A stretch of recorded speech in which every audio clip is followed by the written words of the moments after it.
Sunlight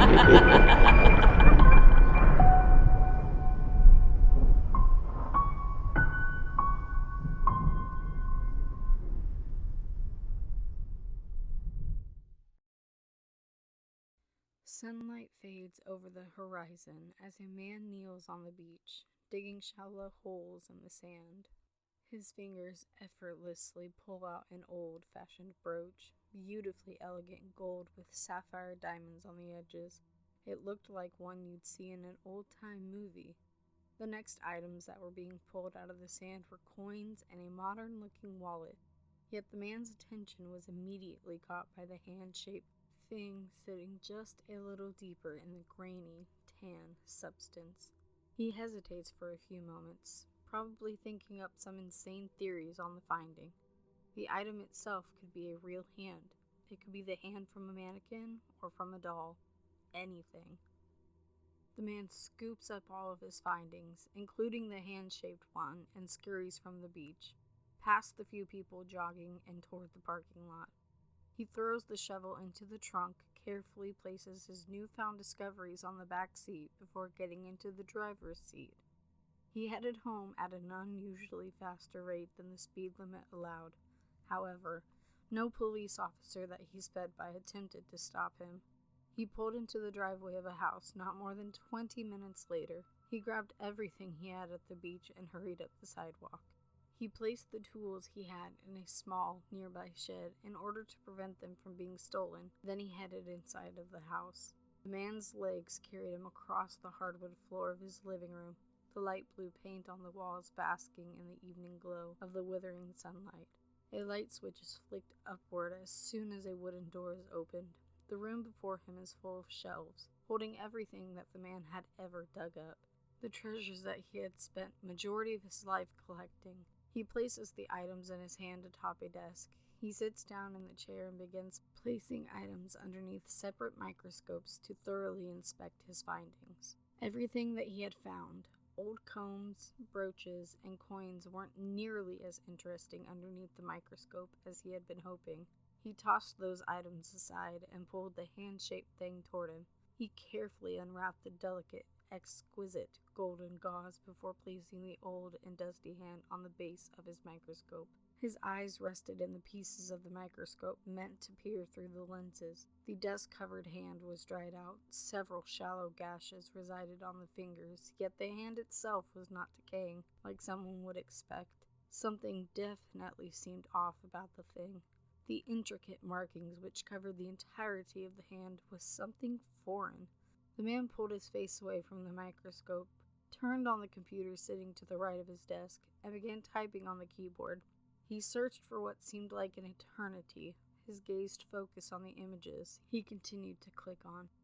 Not one picture he had searched pertaining to the hieroglyphs had any markings that resembled the ones resting on the mummified hand. If the markings were in fact not hieroglyphs, then what in the hell were they?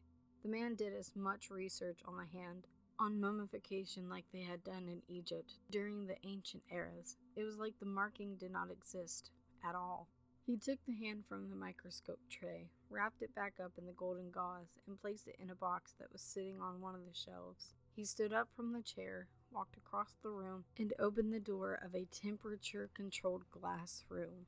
The man then placed the rest of his findings on the surrounding shelves before exiting the room, the light shutting off before the door shut behind him. He went to another room a few feet down the hallway, the door shutting behind him as he stripped out of his clothes and crawled into the comfortable, fluffy bed. His eyes slowly closed after a couple of moments, and he drifted into a peaceful slumber. The clock resting on the nightstand beside the bed strikes 3 in the morning, just as the man's eyes opened. He turns his head to the left only to realize that his bedroom door is open. He sits upright in the bed. Something moves underneath the sheet, slowly creeping toward his left foot, causing him to pull the sheet off. That dusty old hand rests beside him, the index finger slightly twitching, which is impossible. He moves his feet away from that horrid thing, yet it crawls even closer. How can any of this be possible? You're dreaming, he calmly tells himself. None of this is real. I'll wake up in the morning to a normal house and an empty bed. The pillow greets his head once more as he lays back down with eyelids clenched shut.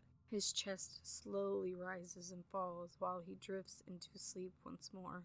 The red numbers of the clock read 3:30 in the morning as floorboards creaking sound within the room. A sliver of moonlight shines through a crack in the curtains to reveal a tall, dusty figure trudging toward the man's bed. The figure is dressed in golden gauze, similar to the one that the mummified hand had been wrapped in.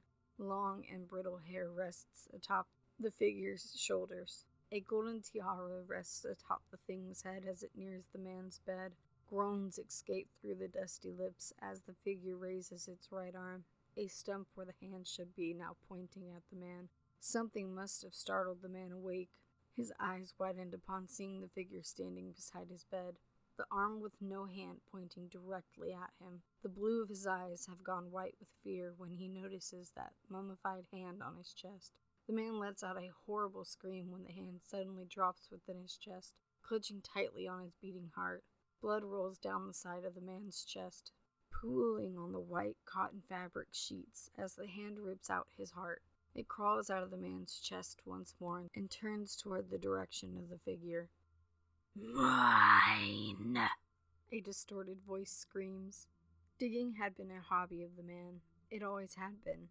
It was unclear whether it was the way that the metal head of his shovel easily glided underneath the dirt, or the miraculous things that he would find hidden within, but the act itself had proved to be therapeutic for him.